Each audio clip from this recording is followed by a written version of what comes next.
and the question of whether or not the schools have a responsibility. I think a lot of people think the schools are supposed to be psychiatric centers. There's so much that schools are supposed to do that it's overwhelming. So what we did is put together a panel of really wonderful experts. And I have on my left is Dr. Yolanda, it's not doctor, is it? Doctor. Yolanda Montoya Cordova, who represents the Department of Health. She's the person that they call when there's trouble, and has a very important experience to tell us about what the state can do.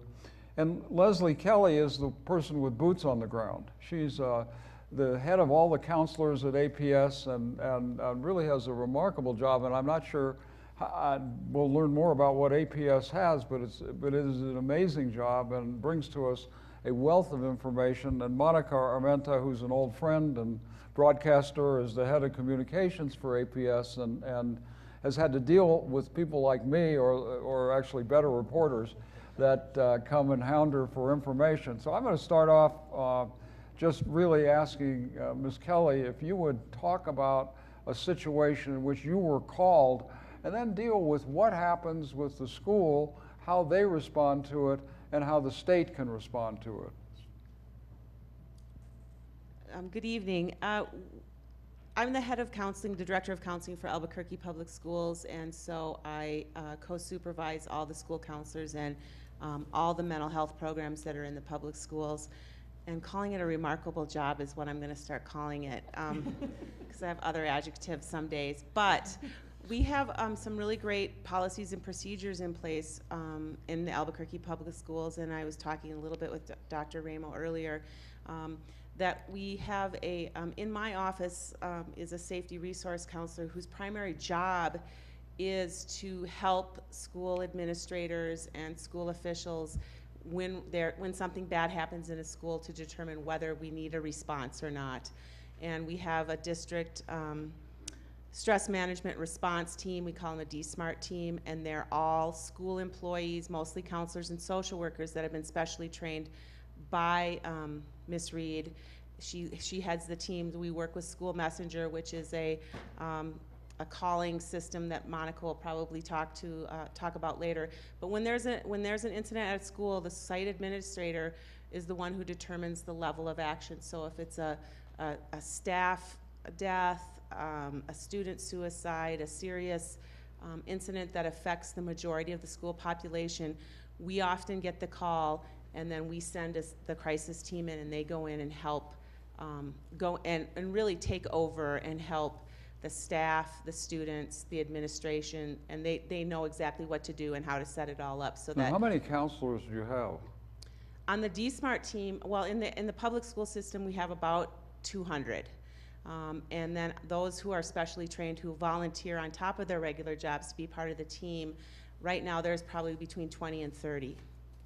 And I think that it's very clear these are not people who are treating children. Is that correct? In other words, they're not actually like psychologists or people giving them therapy. Their role really is more diagnostic that there's a problem. Is that right?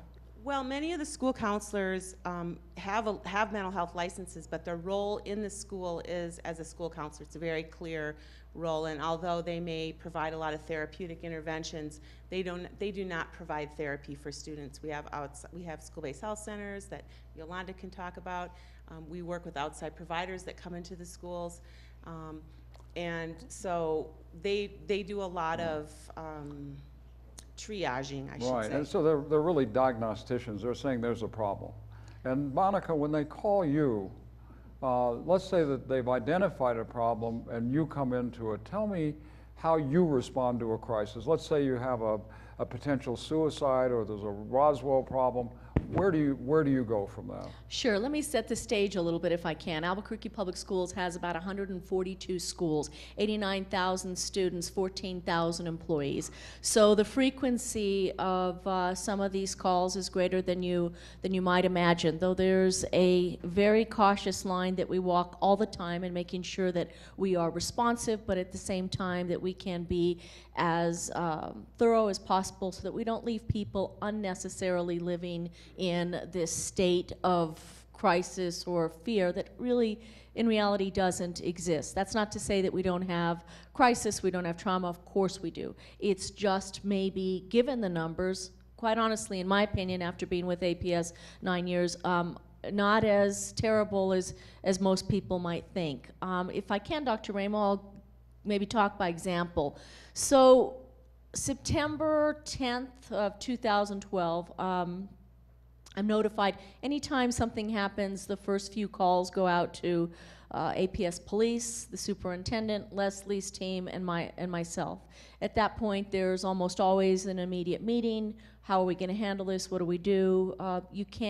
What you really find out in a business like this is that just like a lot of people who work in crisis situations know, every moment counts. And if you're going to handle something properly, it's almost always in that first initial hour or two that you've got to be sure everybody's in place and you've done everything possible that you can. So it's September 10th, I think, something along those lines, and I get a call that we have a middle school, Tony Hillerman Middle School, where a student has reported to an adult that she overheard someone contemplating or talking about suicide. That student, a sixth grader at the school, was brought in for threat assessment. During that threat assessment, the student was able to identify a second student that was also involved in this conversation, and that's where information came forward that they were considering, or at least having a conversation about causing violence at school. By the time both threat assessments were done, it's late in the evening. Sometimes this takes all night. And it's late in the evening, school is gone. You don't have the information at that point to call parents and tell them, gee, this has happened at your school today, we want to let you know. Nor would you, because again, we can talk a little bit more about FERPA, IDEA, HIPAA, all of the laws that are in place designed to protect the rights of students, rightfully so. So it's late at night. I don't know exactly what we're dealing with, and I haven't yet seen the police report. Now, what's important to understand about a police report is a public record, which means we've got to quickly determine what it is the public is going to have access to so that we can know what we can say and walk that line of letting our constituents, our parents, our clients, our students know that they can trust us, that we understand families and parents in our school have a right to know without violating the privacy of those kids. So it's about 10:45 p.m. when one of our police officers drives me over the report that's just been filed. And when I read the report, it becomes quite clear that this isn't something we're going to be able to wait on. So the next morning, we get up, we make copies of the police report, we redact the names and the things that can't be released. We use a number of tools to educate the public, and they are, well, transparency, this, I might have skipped, here they are. We are able to message through School Messenger that Leslie mentioned just a minute ago. That's a 24/7 texting, phone call, and email. So if your child is registered in the school and you have the correct contact information, we always go to School Messenger and aps.edu before we go to the media. Why? Because I am a strong believer that APS is the source for APS. You should always hear from us first. That is always our first line of defense. Website, school messengers, letter home. We'll go to media, as we did in that situation I just explained a moment ago. Police report in hand. I'm ready to talk on camera. We're ready to quote. Whatever it is they want to ask that we're able to tell, we will do right then and there. Social media, we have Marilyn Beck in the audience today. Marilyn is one of our communication specialists who specializes in social media. We contact the school board immediately because they're elected officials. A lot of times their constituents will call them and they want to know what's going on. But you have to understand, when you're a school district as large as ours, you have to be able to ensure that the administration is always decisive, visible, and always available in times of crisis. And why that's important is because disclosure, when really appropriate, is always going to inspire confidence. And more than anything, we need people to understand that public schools, wherever you are, still today remain the safest place to be for most kids. So that was a very long answer to your question, Dr. Ramo. Actually, no, that's a good question. That's a good beginning. But generally, we try to respond with as most transparency as possible. while still living within the lines of FERPA, HIPAA, and IDEA. And IDEA is Individuals with Disabilities Education Act. And while FERPA protects most students, if you're a special education student, we really can't tell media anything. We can't even confirm that we have a special education student because the laws are so strict around that population. And we deal a lot with that. Let me ask you this. Let's say that was a legitimate suicide attempt. There was something even more extreme. And you're communicating this. That it's one thing to talk about communicating with the media. It's another to talk about how do you tell the rest of the school, you know, the kids are traumatized. They're going to hear about it. They're going to hear about it from you on Facebook or whatever. What do you think? What should they do? What's the rest of the school supposed to do where there's nobody else trying to commit suicide? Well, that's generally when our crisis team would go in, and that's the first thing they do is they meet. Usually we have a staff meeting, and when Monica was talking about getting a call in the evening, these things never happen during the school day. They happen on Sunday afternoons or Friday evenings, and so we end up working kind of round the clock. But we generally try to have a staff meeting working with that site administrator first thing in the morning so we can talk with all the staff, and we give them tips on how to talk to their students. By the staff, you mean the teachers? The teachers. Okay. And then we set up safe rooms for the kids that are highly impacted, so they know that they can go get out of class and go talk to a counselor. And then depending on the situation, we generally have a go around to classrooms and as the crisis team talk with classrooms, but every situation's a little different, and it impacts the school differently, and sometimes it's just a grade level, but we generally spend a day or two at a school helping them get back on track and get kids, you know, to stay in their routines, because as you heard earlier, that's really critical. So let's go to the state. Where do you come in? When do you come into the whole situation in your experience? Well, I'm with the Department of Health, and so I think our role is really more preemptive. We want to be way upstream, and so a lot of the guidance that comes out of the Office of School and Adolescent Health is guidance like exactly what APS is doing. We've provided that information off to school districts about the importance of safety planning, about crisis management, and that's done in partnership with the Public Ed Department. There's a requirement that all of our schools, that every school campus have a safety plan, and that they've taken into consideration what they're going to do in the event of. So I think exactly what Monica and Leslie have just been talking about is what we want all schools to be able to have You in place. were right in the middle of Roswell, so Correct. Tell us about that. So when Roswell occurred, the Department of Health did get called, and a lot of it was because that was part of their crisis plan. It was an active shooter situation, and they knew that they needed to do something on a grander scale because there was more resources that needed to be deployed. And so at the local level, the local public health office was deployed. We actually had our school mental health advocate was actually working in the school and was part of the team that was helping to do a lot of what APS has in place. Roswell's a smaller community. They don't have as many resources as APS does, and so their crisis response plan included deployment of a larger community team that included part of public health. And you have people in your division that, Yes. What do they do? So out of our office, there's three critical programs that I would like to talk about that we do out of our office. One is a school-based health center program, which is not in every school. However, the places where we do have a school-based health center, it's really critical because they're providing both primary care and behavioral health. And one of the things that Dr. Fabro had talked about is that oftentimes kids will have a lot of physical complaints. And what's great about having a school-based health center there is that that's an entree for them. They can come in and not necessarily say, hey, I need mental health, you know, because they may not know what they need. They have headaches, they have stomach aches, or they're not quite sure what's going on. And if they come in through that route, through the school-based health center for a primary care complaint, it's great because school-based health centers, we have this great way of assessing children and screening and identifying for those things, but we can also do a warm handoff for behavioral health if that's what they and need. APS has those, isn't that right? Correct. We in have fact, a not few. only just school-based, they take care of some of the people in the community, as I understand it. That's correct. And that's wonderful. I mean, what a great resource. And people don't like to go to the doctor, but they don't mind going to the school.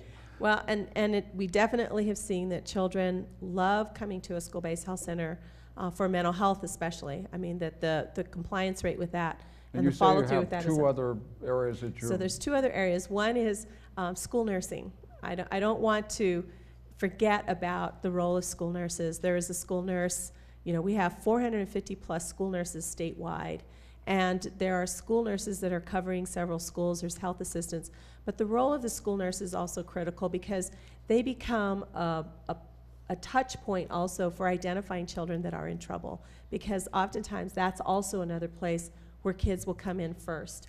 They might want to see, you know, again, complaints of physical complaints, or maybe they're feeling unsafe. And a lot of times a school nurse becomes that real safe zone for them to come in and talk. The other program that we have too is we also offer youth suicide prevention programming across the state. And one of the things that I wanted to mention is that when we're talking about adolescents and we said that working with their peers or that peer-to-peer support, I'm really proud of one of the things that we've done really heavily with our youth suicide piece is to actually engage peers on school campuses. It's called a natural helper program, where we've actually taught young people themselves to understand the warning signs of suicide and to build that resilience for themselves also, so that they could also refer their friends or talk to adult or help their friends talk to adult, to know that it's not, you know, you don't keep this a secret, but that you actually seek help. And so with those, I think with those 3 programs, the state has offered some good resources to schools. It's not the best. It's not all that we need. And it's certainly, I agree that schools can't do it all. I think most people don't know that. I mean, those are enormous. I put in a huge plug for school nurses. I'm a great fan of school nurses. The school nurses, I have a program called Project Heart Start, which has been introduced in about 27 school districts to teach kids CPR. The school nurses are right at the top of that. Monica, I think one of the questions, and I'm going to open this up for questions initially, but how secure are our schools? Okay. Well, I never asked. We have, as Yolanda mentioned, we are fortunate to be the size we are and have the resources we do. So we have our own independent, it's not completely independent, they're overseen by the Bernalillo County Sheriff's Department, but we have the Albuquerque Public Schools Police Department. So we have about 180 people in our police department. 56 of them are sworn officers. We also get help from the Albuquerque Police Department and the Bernalillo County Sheriff's Office. So Leslie can tell you a little bit more if there's a question later about the individual site plans. Each of the schools are required to have their own individual safety site plan.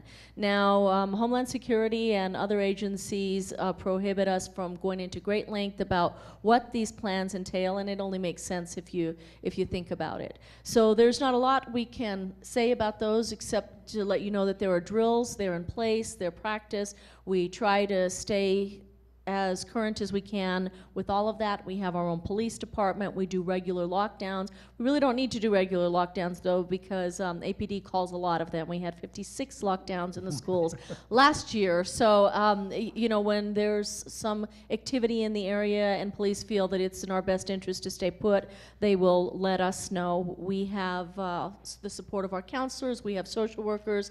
So again, my view is very different. I spent 23 years in television news and have been in public schools 9 years now as an employee. And I think the most difficult thing to tell anyone is that everything that can be done probably isn't being done, but so much is. Unfortunately, we just live in a world where until we can predict human behavior, we are always going to be at some risk. Well, let me go on and thank you very much, Monica. Why don't you, Dave? Sure. Got some questions. Sure, here's a question. The teacher that was killed and found at the Montezuma school had to have affected the children. Is there any monitoring of the kids in that situation or others? The death of that teacher predates me at Albuquerque Public Schools, but I can, and Leslie as well, right? I was there then. Oh, you? I wasn't in this position, but. Do you want to address that? Why don't you talk about Well, you know, I can talk about, you know, again, that was a situation where we have this district stress management response team that's just that. It's just a response. We go in, we try to mitigate and look around and try to figure out who's at most risk, try to connect with teachers, parents, and then it's really we do our best to refer out and give resources to parents and teachers so they can keep an eye. And it's probably the third panel that's going to give you a lot of the things that parents and community folks can do, signs and symptoms of post-traumatic stress or reaction from a traumatic event. But we really don't have a mechanism in place to have done follow up with these kids other than, we have health and wellness teams in schools that a kid may be referred and we know that they were part of that class or part of that school. So in terms of longitudinal kind of follow up, we just don't have really any Yolanda, way to do that. I wanted to add to that because I think, as I've been in this job too for 9 years, and one of the things that I've noticed is that there's this expectation, I think, that everything can happen in the school on their own, and they can't. I think, it's really a call out or a shout out that we really need community to be part of the process. So schools really need to rely on an infrastructure of community mental health organizations that are truly in partnership with the school district so that when a referral is made, a follow-up is actually made and it's actually, a child is seen. And that's the difficult part because school districts, they are bombarded with a lot of activity. And when we first started the youth suicide prevention piece, we thought, we could just go in, we can make the schools do these things. But you really can't. They really need a lot of support. And so part of our job with this, the Department of Health is to really help that mobilization and that engagement of the community partners that need to be part of that process. Do you want time for one more question? You want one more question? Please, yeah, Sure. Go ahead. Okay, so this is a practical one. My son has been bullied at school for 2 years. He doesn't want me to go to the principal. Should I go anyway? The bullying question. That's a really difficult thing to respond to. As a parent, I'd have to ask how old that child was. As a parent, I would go to the principal anyways because depending on, and also I'll say that and retract that, depending on what kind of response that child's had. Has it affected his home life? Has it affected his friends? Has it affected his activities? Has it affected his or her grades? So, there's a lot to it. And I will make my one bullying plug is that we're really working hard to get students, teachers, and parents to understand really what bullying is, because many times everything's called bullying in our society, and many times, we even get videos of fights that kids had, and the kid that lost is the kid that got bullied, and maybe that kid was bullied, but sometimes they lost in a conflict, and so I would have to go back and say, if it's persistent in 2 years and this kid, it probably is bullying. So. I think as again, it piggybacks on what Yolanda said, is that the schools can't do it alone, and if we don't know what's happening, we can't help that child at school. And even sometimes when it's happening at school, we have a hard time managing it because it happens on the bus or, the playground. So it's a difficult thing to answer, but, my response would be based on what kind of impact it's had on this child. And if I can just sort of piggybacking on that, though not bullying specifically, the one most important thing, if you take anything home with you and you know someone in school or any place for that matter, the one point we'd like to stress is whether it's bullying or anything else, we really need to continue to encourage people to tell what they know. If it's school-age children, if they ever are to hear something that poses a danger, someone talks about hurting themselves or hurting others, it has to be shared with someone else. That is exactly how we were able to find out what we did at Hillerman and save what could have been, a very tragic event. And that's true everywhere, especially with kids. If they have someone they can trust, they can pass it on to, then at least we're empowered to follow up and do something with the information. David? I just wanted to say one quick thing, and this was what Dr. Kreichman was talking about, intuition. And I think that's really important as a parent. If your intuition tells you something's not right, if we are implementing a program in the public schools that's called Safe School Ambassadors, and it takes pieces from Natural Helpers and some other peer programs, and that's one of the cornerstones, is teaching kids and the adult program partners to really trust their intuition, that if you think something's not right, it's probably not right, and that there's got to be a place you go with that. And like Monica said, you need to tell somebody. And I just want to have one closing remark on this too, around the whole issue of what schools can do too, is, and we were talking about this earlier, is that schools, it's a constant piece. It's like you don't just develop a safe schools plan and then put it on a shelf and never talk about it. But it's a continuous process. It's about continual education for staff and the teachers and the students about what it means to have a safe school. And what are the concepts that we want to really develop on this campus in terms of having a school climate that is safe and that it's happy, and that that we definitely have a culture of coming to a place where we're all respected, and we want to make sure that there's safety for everyone. So it's a continuous process. It doesn't happen just in September and then it's done. I think it's a continuous process, and I think APS has done a really good job of that.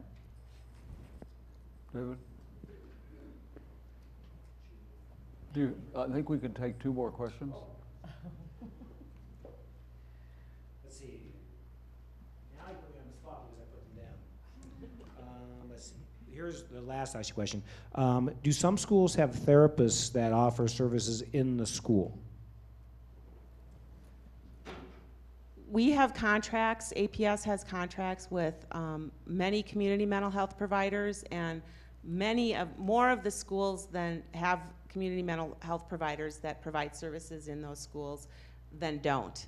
And so, like I said before, we have health and mental health teams, and that's the place where a concern may be brought up about a student's health and wellness, and that group really triages and looks at, is this something the school counselor can handle? Is this something more serious? Is there a school-based health center we can maybe refer them to or not? And then, do they have transportation? If they don't have transportation or means, then we generally use the in-school contracted therapist. If they have other means, we try to refer them out so that we can provide the most amount of resources to the most amount of students. But for the most part, therapy is not really part of what's going on. Is that correct? It's not part of the school counselor's role, No. but we do have community mental health providers that provide therapy to students in the schools. In the school Yes. itself? Okay. Yes. Well, that's good for parents to know. Well, I think that's wonderful. Thank you very much. I think what is important that's come out of this is that there are resources that are available that at both at the counseling level, at the administrative level, and at the state level. I don't think a lot of people understand how much time and energy is spent worrying about this particular issue. And the 3 of you are to be congratulated, I think, on what you do. And I really appreciate your participating in this wonderful conference. And I'm sure that the people who are watching this will also be appreciative. Thanks for coming by.